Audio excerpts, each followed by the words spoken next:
मी मृणाल. कसे आहात सगळे? खूप दिवसांनी पुन्हा एकदा आज मी गावाला जायला निघाली आहे आणि तेही बसने. पण सगळ्यात स्पेशल काय झालं माहिती का आज माझ्यासोबत? मला माझी आवडती विंडो सीट मिळाली. गाव, पाऊस आणि ही सीट एकदम परफेक्ट कॉम्बो होतो माझ्यासाठी. आणि हीच आहे ती लालपरी जिच्यामध्ये मी प्रवास करते. फायनली मी संगमनेर स्टँडवर पोहोचले. पण इकडे मात्र सीट वॉर जिंदाबाद चालू होती. खिडकीतून घुसण्याची ही अल्टिमेट लेवल तुम्ही सुद्धा बघू शकता. ह्या प्रवासात एक छोटंसं सरप्राईज लपलेलं आहे माझ्या मम्मीसाठी. तिला मी गावी येते हे माहितीच नाही आहे. ना माझं येणं ना माझ्या ह्या स्पेशल भेटीचं कारण.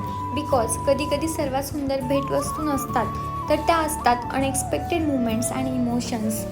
So let's see her smile and let's live this moment. Because मी तिची स्माईल बघण्यासाठीच एवढं सगळं करून इथपर्यंत आली आहे. And yes, I got it, this smile.